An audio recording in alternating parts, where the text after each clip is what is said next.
The pallet stack was behind the Callahan Bee supply on the east side of the lot, where the loading gravel gave way to the field grass, and where the winter had left everything the gray color that winter left things. Della Rourke had been coming to this lot for 3 years, not to buy. Buying was for the front counter, but to the back where the supply company set out the equipment that came in on returns and trade-ins, and the estate lots that widows brought in when a beekeeping husband died and the hives sat in the yard until somebody had to do something about them. She had taken frames here and used deep boxes with the paint gone, and once a full set of hive tools that a man had traded for feed and that still had the shine of good steel under the propolis. The supply company opened at 8. Della arrived at 6:40. The morning was late February, which in that part of Kentucky meant a cold that had settled in during January and had not yet decided to leave. The kind of cold that got into the wood of a hive box and stayed there. The lot was empty. The pole light over the loading door was on. The orange kind that burned all night and made the frost on the pallets look like something laid down on purpose. She went around the east side. The pallets were stacked 4 high. Hive bodies with their lids askew, some intact, some with the corners split where they had been dropped off a truck or stacked without care. And in the boxes visible even in the pole light, comb. Dark comb, old comb, the kind that a supply company took in on an estate lot and could not resell and set out back for the field to reclaim. She counted the stacks by eye. 23 hives, maybe more underneath. She stepped up on the pallet rail and leaned in. The first box she touched was cold. The cold of a thing that had been cold a long time. The second was cold. The third was not. It was not warm in the way of a hive in July, loud and full, and radiating the heat of 40,000 bodies working. It was warm in the way of a thing that had kept its heat against everything the cold had done to take it. The warmth of a thing that was still doing something inside. She put her ear against the box and stood very still. There it was. Not a hum exactly, more like the memory of a hum. A low sound, thin, the sound of a thing that was not gone but was not sure it was staying either. She had heard this before in other contexts. The difference between a room that was empty and a room that was quiet. The difference between a body that had stopped and a body that was holding on with what it had left. And she did not make the mistake of calling it wind in the frames. She set the lid straight on the third box. She started going through the stacks. Hit that like button. Drop your city in the comments. I want to know where you're watching from tonight. Now, let's begin. Della Rourke had come back to the Rourke place outside Beattyville 16 months earlier, which was 13 months after her medical separation from the Army, and 3 months after she had run out of reasons to stay in the apartment in Richmond, where she had been running out of reasons for a while. The Rourke place was her grandfather's originally, then her uncle's, then hers by default when her uncle passed, and the cousins in Ohio did not want a farm in Lee County and could not sell it, and did not want to sign it away entirely. 61 acres in the ridge country east of Beattyville, a farmhouse that needed work, a barn that needed less work than the farmhouse but still needed some, an old orchard on the south slope that her grandfather had put in and that had gone half wild but still bloomed, and a line of black locust along the north fence that her grandfather had planted, for reasons she had not understood until later. She was 41 years old. She had done 2 tours, the second one being the one that had produced the particular combination of physical damage and the other kind of damage that had resulted in the medical separation and the apartment in Richmond and the running out of reasons. She did not talk about the second tour. She talked about the farm when she talked at all, which was not often. She talked about the orchard and the barn, and the particular problem of the spring box on the north slope, where the pipe had rusted through a decade back, and which she was addressing one length at a time. She talked about the garden she had put in the first summer, and the way the squash had failed to set, and the way she had not understood why until a man at the co-op mentioned pollinators. And she had stood in the feed aisle and thought about the black locust her grandfather had planted along the north fence, and understood something she had not understood before. She was known in Beattyville as the woman who had come back to the Rourke place, which was accurate. Some people added veteran to the description. Some people added the particular quality of silence that attached to people who came back from places where things had happened and did not discuss those things, which was a quality Lee County recognized and did not know how to address. She bought her feed at the co-op. She had not sold anything yet. She drove the 1983 Ford that had been in the barn when she arrived. A truck that needed regular attention and that she gave regular attention the way she gave attention to most things, which was systematic and without complaint. She did not have a plan for the hives when she started going through the stacks. She had the third box set straight, the one that was not cold, and she was checking the others because she had learned a long time ago that you checked before you concluded, and that concluding before checking was how things got left behind that should not have been left behind. She worked through the stacks for 40 minutes. The morning was getting lighter in the way of February mornings, which is slowly and without any enthusiasm about it. The pole light was still the main illumination, and she worked by it, and by the small flashlight she kept on her key ring, the same light she used for everything that needed light when her hands were already occupied. She checked each box the same way. Ear against the wood, hand flat on the side, feel for warmth. Listen for the thin, low sound she had heard in the third box, the not quite silence. Most of the boxes were cold. Cold in the specific way of a hive that has been cold long enough that cold is what it is. Now the bees gone, the cluster collapsed, a few dead workers on the bottom board and nothing to be done. She left these stacked.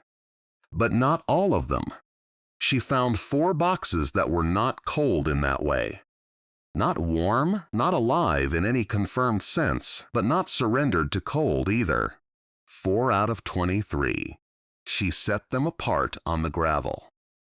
3 of them, when she got them down and looked closer in the flashlight, went quiet the moment she moved them, and the quiet did not come back. And she understood that the sound she had heard in them had been the last of it, and not the beginning. But the third box, the first one, the one she had found by touch before she found the others, that one held its sound. A small cluster, she could tell by the warmth, gathered somewhere in the middle frames, tight, doing the thing a winter cluster did, which was hold heat by holding together.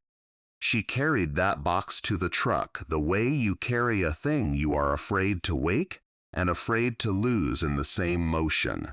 She had come for pallets. She was leaving with 1 live hive out of 23 that the supply company had set out back for the field to take. She put the box on the passenger side floor where the heater vent would reach it but not blast it. She found the wool blanket she kept behind the seat for the same reason she kept the flashlight on her keyring, which was that having a thing available was better than needing it and not having it. She tucked the blanket around 3 sides of the box, leaving the entrance clear. She did not seal the entrance. A sealed hive in a warming cab was a dead hive by the county line. She left it cracked for air and drove home at 40 miles an hour, which was 10 under the limit, because the road had curves in the cold dark and the cluster inside needed a smooth ride and no reason to break apart. The co-op in Beattyville opened at 7, and by 7:30 most mornings the conversation had settled into the shape of a conversation that has a default subject and returns to it. The default subject in late February of that year was, among several things, Della Rourke and the dead bees. Wade Colley, who ran the co-op and had been running it long enough to have heard most of the county's conversations pass through it, heard it from his first customer of the day, a man named Otis, who ran cattle on the south end and who had been at the Callahan lot the afternoon before to pick up mineral tubs. Otis said he'd seen Della Rourke loading a beehive out of the reject pallets. "Loading it careful," Wade said. "Careful how?" Otis said with a blanket into the cab on the floor by the heater like it was something. Wade looked at him. Otis said dead hives out of the back lot. Wade said, "What for?" Otis said, "I have no idea." The next customer, a woman named Ruth, who kept a big garden and came in for seed potatoes, had heard a version that had grown between Otis's telling and her arrival. The version she had was that Della Rourke had hauled off the whole reject stack, all 23, which was closer to true than it was to false. Ruth said 23. Wade said dead ones. Ruth said out of the reject pile. Wade said, "What's she going to do with 23 dead beehives?" Ruth said, "Try to bring them back, from what I heard." Wade and Ruth looked at each other. Wade said, "Dead hives don't come back." Ruth said, "That's what I said." By noon, the story had traveled, which was the natural velocity of stories in Beattyville. By afternoon, it had picked up the details that stories pick up when they travel, some of them accurate, some of them the additions of people retelling rather than reporting. What was accurate? Della Rourke had taken a beehive, or beehives, out of the reject pallets behind the bee supply. What varied? The number? Their condition? What she meant to do with them? And how certain various people were about how it would go. The certainty was uniform. The hives were dead. Dead hives did not come back. Whatever Della was planning would not work. Della was home by the time the prediction became the county's opinion. She was in the barn, and she had set the box on an overturned crate in the corner where the east window let the morning light in, and she had done nothing to it but leave it alone. She had read enough already to know that the worst thing she could do to a winter cluster was open it. Opening it let the heat out. Heat was the whole game in February. The cluster was a furnace with a fuel supply, and the fuel was the honey in the frames, and the only question that mattered was whether there was enough fuel to reach the first warm days when the bees could break cluster and the first pollen came in, and the queen, if there was a queen, started laying, and the colony began the long climb back from whatever had nearly killed it. She did not know yet if there was a queen. A cluster could hold heat for a while on the strength of a few thousand workers, even after the queen was gone, and a queenless cluster in February was a colony that would dwindle to nothing by April, no matter how careful you were. Because there was no one laying the eggs that became the workers that replaced the workers that died.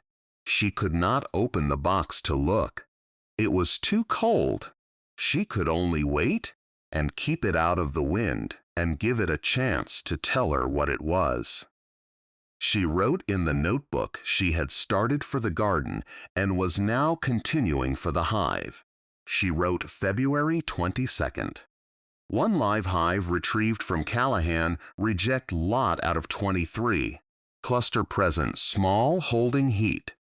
Queen status unknown. Cannot open in this cold. Leave undisturbed. First warm day, brief inspection only. Below that she underlined, do not open before 50 degrees. She drove to the county library the following morning. The library in Beattyville was small, which was accurate for a county library in a county this size, and it was staffed by a woman named Marlene who had been there 19 years and had developed the skill of finding obscure things in a small collection because the alternative was turning people away, which she considered a failure. Della said she was looking for information on keeping bees, specifically on bringing a weak colony through the end of winter. Marlene found a 1979 extension bulletin on apiculture, a 1991 guide to small-scale beekeeping from a university press, and a spiral-bound State Beekeepers Association manual that a departing member had donated and which covered overwintering and queen assessment in more technical detail than the other two. Della sat at the table by the window and read all three. She made notes in her own notebook. Winter cluster survives on stored honey, needs 50 to 60 pounds to overwinter in this climate. Cannot assess queen until cluster can break, roughly 55 degrees. Signs of queen-right colony in spring. Eggs, young larvae, a laying pattern. Signs of queenless. No eggs. Agitated workers. In worst case, laying workers producing only drones. She read the section on failing colonies twice. The bulletins did not agree on everything. The 1979 bulletin said a colony that entered spring queenless should be combined with a strong colony and not carried alone. The 1991 guide said a small queenless colony could be saved by introducing a new queen if one could be obtained, but that queens were not available this early and would have to be ordered for April or May at the earliest. The association manual said the most important thing in late winter was feed, that starvation killed more colonies in February and March than cold did, because a cluster that ran out of honey a few inches from more honey would die rather than break cluster in the cold to reach it. She wrote *feed. If light on stores, feed fondant or sugar directly above cluster. Do not feed liquid syrup in cold, it chills them. She returned the materials and thanked Marlene. Marlene said, "Are you keeping bees?" Della said, "Trying to." Marlene said, "My father kept bees." She said, "He always told me you don't really know what you've got until the first warm day." Della said, "First inspection." Marlene said, "Good luck with it." Della drove to the bee supply, the front counter this time, and bought a block of winter fondant, the sugar patty that beekeepers laid over the top bars of a hive that was light on stores, so the bees could reach it without breaking cluster to travel. She spent $70, which was more than she had meant to spend, and which she considered an appropriate expenditure. She went home, and on the next afternoon, that was still and above 40, though not yet the 50 she needed for a full look, she cracked the lid the smallest amount and slid the fondant onto the top bars directly over where she judged the cluster to be, working fast, letting almost no heat escape, and closing it again before the cold could find its way in. She felt the warmth come up through the gap in the second before she closed it. The cluster was there. It was alive. It was for now eating. She wrote fondant placed over cluster. warmth confirmed at top bars, not opened for inspection, waiting for 55. She did not miss a day of checking the entrance. She set a reminder on her phone for the warm part of the afternoon, 1 o'clock, the hour the sun came around to the front of the box, and she labeled it check, and she did not miss it because it was the check she was most likely to miss. The morning check was tied to her existing routine, the feed round and the barn walk. The evening check was tied to the last light.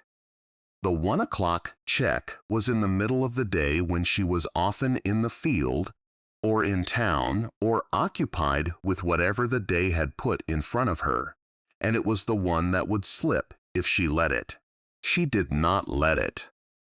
Most days there was nothing to see.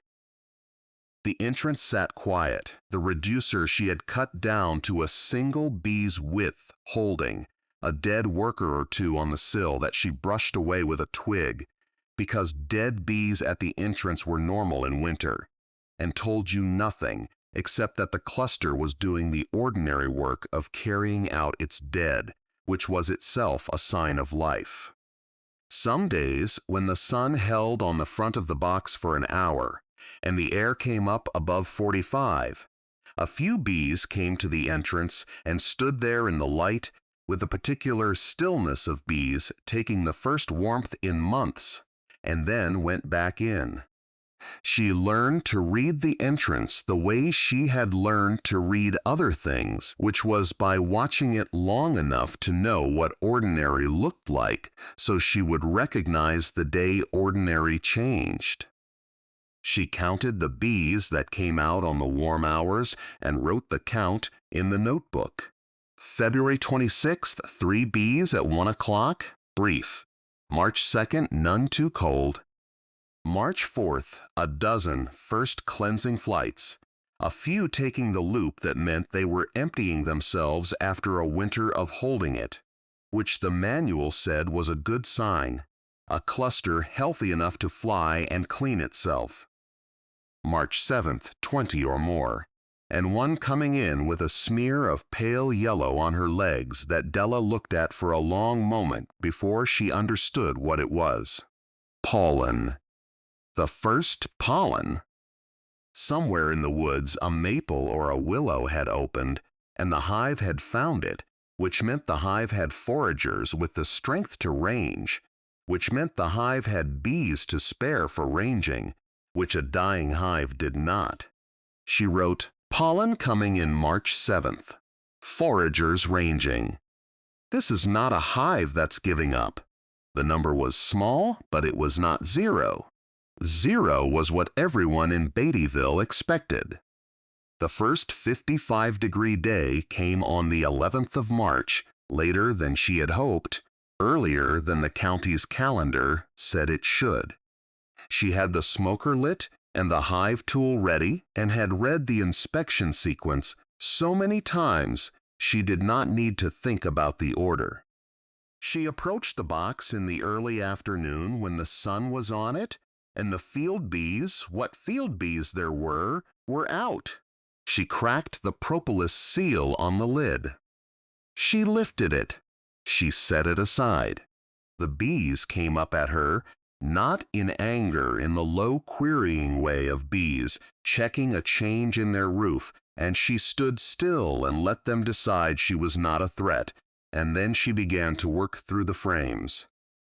What she was looking for in order, because the manual said to work in order and not to linger with the lid off letting the heat out. Bees.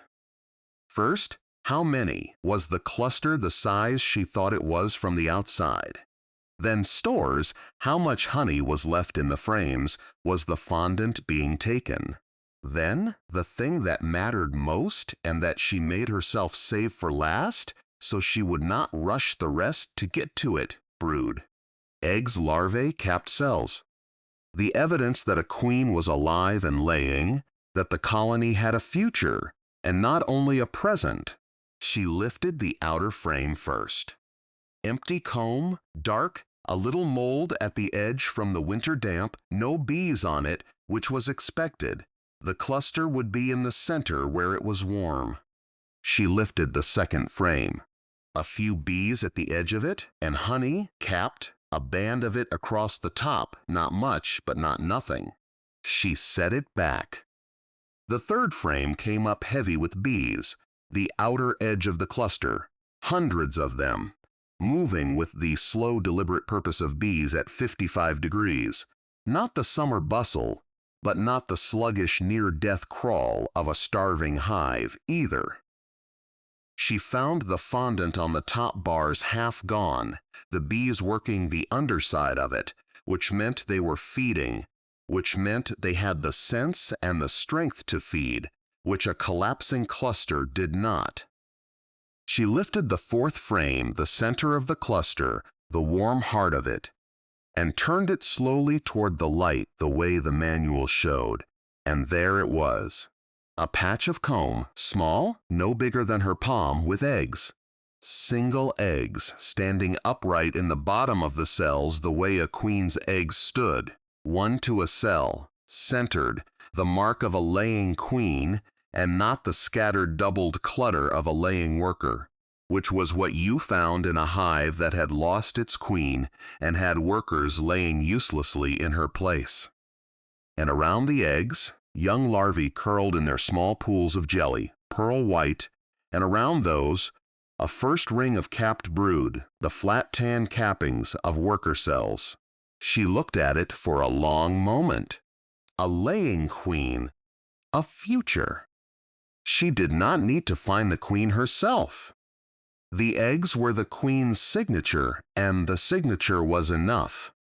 She closed the hive the way she had opened it, careful, unhurried, and she stood in the March sun and did the thing she did not often do, which was let herself feel the size of it. One hive. Alive. Queen right.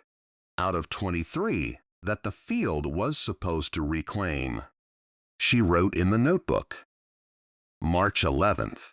First full inspection. Cluster on 4 frames, queen-right, eggs, and young larvae, and first capped brood present. Stores low, fondant being taken, will continue feeding. Queen laying. The colony has a future. She underlined the last 4 words and then thought that was sentimental and did not cross it out anyway. The co-op conversation on the following Tuesday was different from the one before.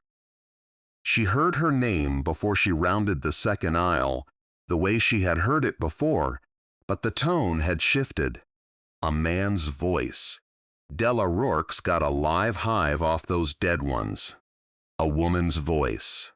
Off the reject pile? The man's voice. That's what Wade says. She came around the aisle, and the two of them, a man she knew by face who kept horses on the Ridge Road, and a woman she did not recognize, became aware of her. The man said, "Della." She said, "Good morning." He said, "I hear you brought one back." She said, "It wasn't dead." "It was weak," he said. "Off the reject pallets." She said, "Off the reject pallets. He absorbed this." He said, "Out of how many?" She said, 23 set out. "One holding heat. That's the one I took. It's queen right now." He looked at her the way people looked when their expectation had been revised faster than their language had caught up. He said, "Huh." She picked up her mineral supplement and her seed and went to the register. Wade Colley, who had heard the conversation from behind the counter without appearing to hear it, rang her up. He said, "1 out of 23. She said, "1 that was still alive. The other 22 really were dead. I checked all of them." He handed her the receipt. He said, "My father kept bees." He said, "You always lost hives over winter." "Never knew which ones till spring." She said, "The bulletin says the same thing." He said, "He used to say a hive that made it through February had already told you it wanted to live." She said, "March 11th I found eggs." He said, "Yeah." He was quiet a moment. He said, "Della, why'd you bother? 1 weak hive out of a dead pile. She thought about how to answer. She had thought about how to answer it before, in the weeks when she had imagined someone asking. She said, "Because I put my hand on the box and it was warm, so I didn't treat it like it was cold." Wade was quiet. He said, "My father would have understood that." She said, "I think a lot of people's fathers would have." She took her bag and left. In the truck she wrote, "Co-op knows now." Questions more specific. Watching for what I do with one hive. She underlined the last line. She was not carrying the hive to prove something to the co-op. She was carrying it because it was alive and she did not leave alive things behind. But she was aware they were watching, which was a condition Della Rourke had extensive experience with, and which she had learned to treat as weather, something to be aware of without letting it set your direction. Spring came the way. Spring came to the ridges in fits, a warm week, and then a hard frost that killed the early plum blossom, and then warmth again. The hive built. She fed it into April, fondant, and then, when the days held above 60, light syrup, and the queen laid, and the workers she laid, became the foragers that went out when the maple bloomed, and then the redbud, and then, in May, the black locust along the north fence, her grandfather's black locust, which she understood now he had planted, because black locust was one of the great nectar trees of that country. And a man who planted a line of it along a fence was a man who had once meant to keep bees, or had kept them, and had wanted the ground ready for whoever came next. The colony that had covered 4 frames in March covered 8 by mid-May, and was thinking about swarming, which was what a healthy colony did when it ran out of room, and which the association manual said you managed by giving them more room or by splitting the colony into 2. She split it. She had bought 2 used deep boxes at the front counter, cleaned and scorched them with a propane torch to kill anything the old estate wood might carry, the way the manual said to treat any second-hand equipment. And she had read the split procedure so many times she did not have to think about the order. A split was a controlled version of the thing the colony was already trying to do on its own. A crowded hive raised a new queen, and half the bees left with the old one to start somewhere new. And if you did not manage it, they left over the fence and you lost them. And if you did manage it, you turned 1 hive into 2 on your own terms. On a still warm afternoon in the 3rd week of May, she opened the hive and found the frame the old queen was on, which took patience, going frame by frame in the bright light until she saw her, longer than the workers, moving with the unhurried authority a queen moved with, and she did not touch her. She simply moved the whole frame, queen and all, into the new box. Then a frame of eggs and open brood, so the moved bees would have young to raise. Then 2 frames of capped brood, close to emerging, to build the new box's population fast. Then a frame of honey and pollen, so they had stores. Then the adhering bees off 2 more frames, shaken in. She closed the new box and set it on a stand 4 feet from the old one. In the old box, now queenless, she left eggs and young larvae, because a queenless colony with eggs young enough would do the thing bees had done for as long as there had been bees, which was take a few of those young larvae and feed them the royal diet and raise themselves a new queen. She marked her calendar. 16 days for a queen to emerge from an egg, another week or so to harden and take her mating flights, another few days to begin laying. Roughly a month before she would know if the old box had made itself a queen. 2 hives from 1. From the one that had been warm among the 22 that were cold. She wrote May 21st, split parent colony. 2 hives now. Old queen with new box, queen cells started in parent. If the split takes, going into June with 2. She handled the new queen situation the only way you could, which was to wait and then look. And in the second week of June, she opened the parent box and found a new queen laying. Her own daughter of the old queen mated on some afternoon flight Della had not seen, and laying a clean centered pattern in the middle frames. 2 queens, 2 futures. The manual's crisis, the thing that killed small colonies, was queenlessness, and she had turned 1 queen into 2 by understanding when to split and how, and both had held. She wrote it plainly and put the notebook on the shelf and went to check the entrances, which is what she did now instead of watching them, because watching a thing you can only wait on is a way of hurrying it, and she had stopped hurrying. She lost bees over the summer, which was ordinary, and she learned the summer's lessons the way she learned most lessons, which was by reading them first and then having them proved on her anyway. The parent hive superseded its new queen once in July, which meant the colony decided the young queen was not laying well enough and quietly raised a replacement and let the old one go, and there was a dip of 2 weeks while the new queen mated and began, a stretch where Della opened the box and found no eggs and felt the cold drop in her stomach before she found the capped queen cell on the 3rd frame and understood what the hive was doing, which was fixing itself, which was the thing a queen-right colony could do that a queenless one could not. She wrote it down and did not interfere because the manual said supersedure was the colony's own correction, and the worst thing a keeper could do was panic and tear it up looking for a problem the bees were already solving.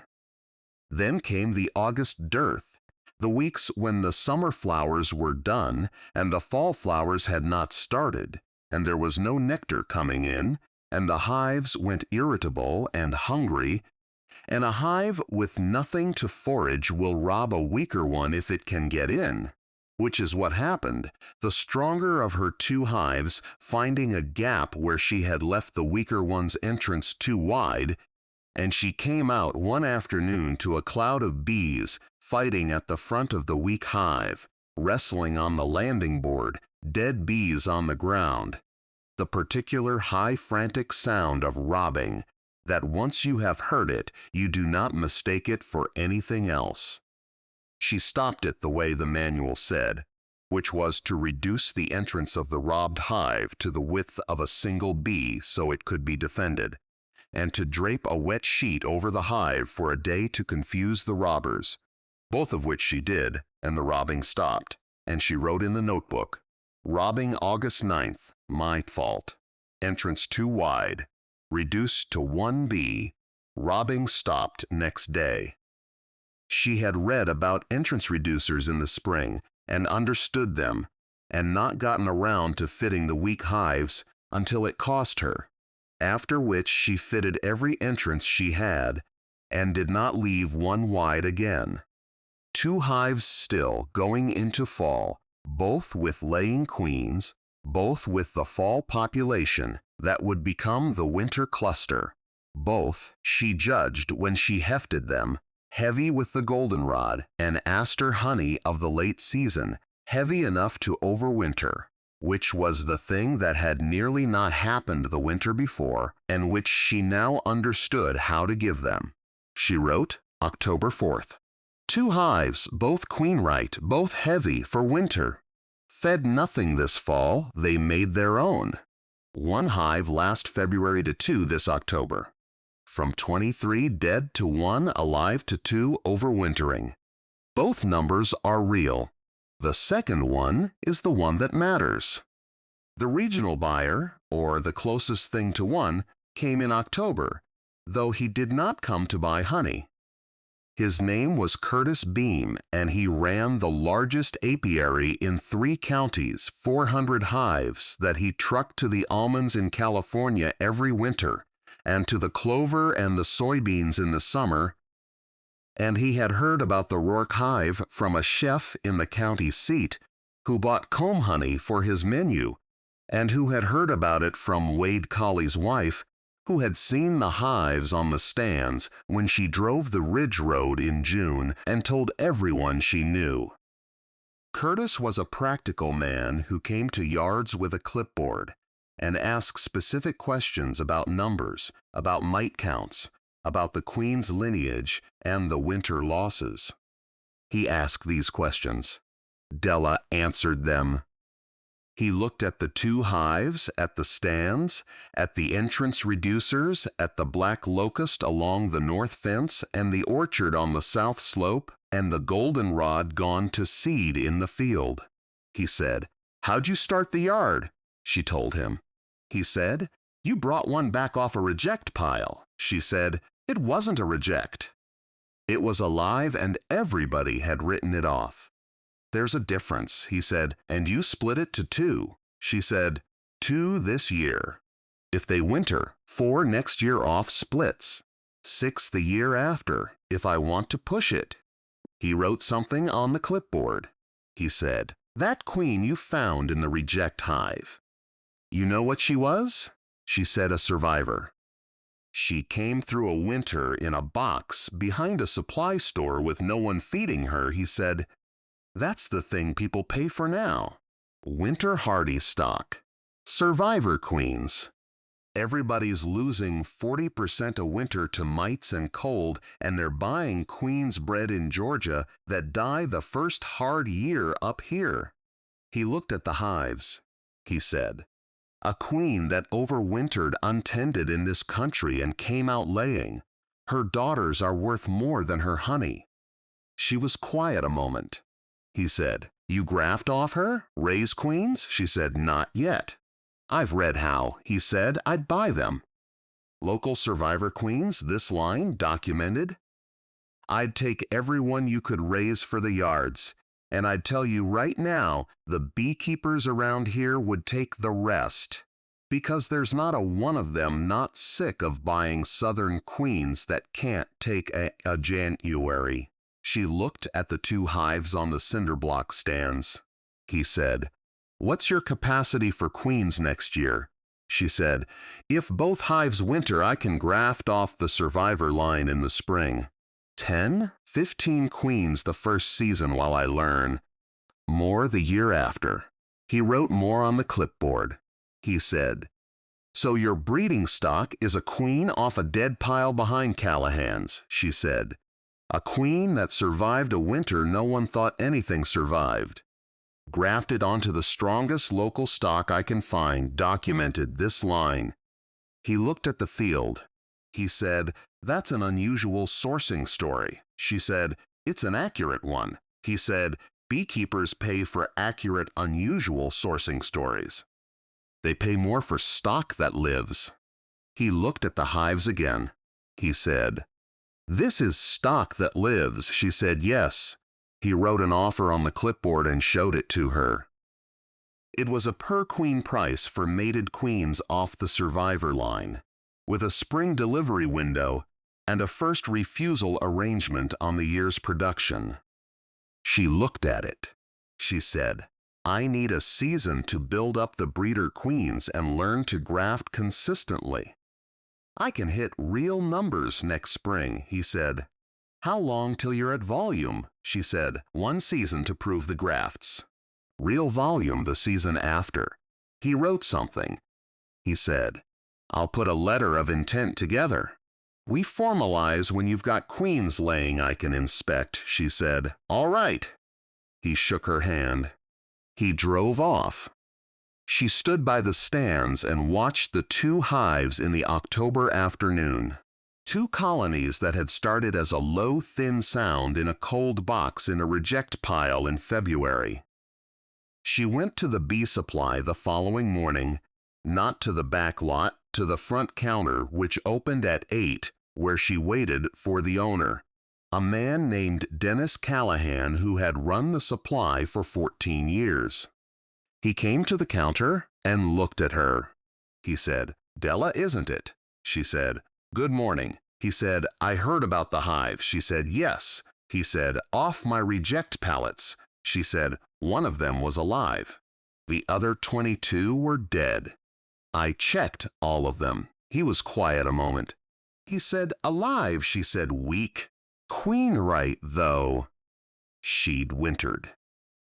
He looked at her with the expression of a man who had had some months to think about something and had not quite finished. He said, "What do you need from me?" She said, "When the estate lots come in, the ones you can't resell, I'd like you to hold them a day before you set them out back. Let me go through them. Most'll be dead. But if there's a live cluster in one, I'd rather find it than have the field take it." He said, "You want to go through the estate lots?" She said, "The winter ones especially. A hive that comes in off a widow's yard in February and hums even a little, that's a hive that wintered untended. That's exactly the stock I'm looking for." He said, "How do you tell if there's anything in one?" She said, "Hand on the box. Ear against the wood. Mostly you can hear it or feel the warmth if it's there. With practice," he said, "you can tell that by hand." She said, with practice he thought about it. He said, "I pay a man to haul the dead ones off." She said, "I know." He said, "If you're taking the live ones and marking the dead ones for me, that's less I'm hauling and paying to store." She said, "Yes," he said, "Della, I'm not going to charge you for hives I was setting out for the field to eat." She said, "I wasn't expecting you to." He looked at her another moment. He said, "You want to come back and see the lot that came in Tuesday? Estate, up on Wolf Creek." Widow said her husband hadn't touched them in 2 years. She said, "Yes." They went out back. She drove home that evening on the ridge road she had driven every day for 16 months, past the fields going brown, past the co-op, past the 2 hives she could see from the road for a moment before the black locust line broke the view. At the gap in the trees she slowed and looked. 2 hives on cinder block stands in the October light. A few late foragers coming in heavy off the aster. She had come back to this place because there was nowhere else to go. She had found the hive because she had been listening to the back of a building instead of buying at the front. She had checked before she concluded, because that was what she had been taught to do, and what she had kept doing in the years after the second tour, when doing anything at all had been harder than it should have been. She had not been sure the hive would live. She had been sure it was not dead until she confirmed it, and it had not been dead, and she had been right to check. That was all. The truck was running fine this evening. The garden had set squash for the first time because there were bees now. The letter of intent from Curtis Beam was on the kitchen table waiting for her to read again. She did not have everything figured out, but she had 2 hives on a ridge and a supply owner who was going to hold the estate lots for her, and a man with 400 hives who had looked at what she had built from a box behind a store and said the words "stock that lives." She drove on toward the farm. Otis, who had seen her load the hive into the cab in February, was at the co-op when she came in the following Tuesday. He said, "I hear the bees are doing all right." She said, 2 hives. "A man who runs 400 wants queens off the line next spring." He was quiet a moment. He said, "Off the dead pile." She said, "Off the one that wasn't dead." He said, "Behind Callahan's." She said, "Behind Callahan's." He looked at her with the look that had replaced the first look, the one of a revision finished. He said, "I watched you carry that box out like it'd break." She said, "Yes." He said, "I thought you were." He stopped. She said, "I know what you thought." He said, "I was wrong." She said, "You were working from what you could see, which was a dead-looking box off a reject pile." He said, "And you were working from something else." She thought about what to say. She said, "I was working from what I heard with my ear against the wood. It wasn't quiet. Everything around it was quiet, and it wasn't." He looked at her. She said, "Cold doesn't always mean gone." "I needed to find out if it did this time," he said. "And it didn't." She said, "In one box out of 23, it didn't." "One's enough." "It only takes one queen," he nodded slowly. Wade Colley at the register said while she was paying, "I told my father saying wrong, by the way." She said, "What do you mean?" He said, "I said, a hive that made it through February had told you it wanted to live." She said, "That's a good saying." He said it different. He said, "A hive that made it through February had told you it was worth the trouble of finding out." She said, "That's better." He said, "It's what he meant." She took her receipt. She drove home. Dennis Callahan held the estate lots after that. He called her the day the winter ones came in, and she went through them in the back lot with her hand on each box and her ear against the wood, marking the dead for his hauler and setting aside the rare one that still had a sound in it. Most were dead. That was the truth of it, and she did not pretend otherwise. But over that winter and the next, she found 3 more live clusters in the lots that were bound for the field, and 2 of the 3 carried queens that had wintered, untended, which was exactly the stock she was building the line from. She grafted off the survivor queen that spring, badly at first, better by June, and by the end of that first grafting season, she had 11 mated queens laying in mating nucs, which was not many, but was more than 0, and every one of them was a daughter of the queen from the reject pile. Curtis Beam's letter of intent became a contract the following spring. The contract was for a number of queens she could meet off the second season's grafting and a price that covered her costs and left margin, which was the definition of an operation as opposed to a project. She wrote in the notebook on the day she signed. April. Signed queen contract with Beam. First delivery May. Survivor line, 3rd generation, mite counts documented, winter survival documented. Costs covered. Margin present. She read the line back. Then she wrote one more line. Started with 23 dead hives behind a store in February. One of them was warm. She put the notebook on the shelf with the others, next to her grandfather's Springbox notes and the seed catalogs and the association manual she had bought a copy of so she could stop returning the libraries. She went out to check the hives. The black locust would bloom in 3 weeks. The queens would be flying. If this story found you at the right moment, share it with someone who's been told that what they're holding on to is already gone. Drop your city in the comments. Tell me where you're watching from. And if you've ever put your hand on something everyone else had already given up on and felt that it was still warm, I want to hear what you found. I'll read everyone.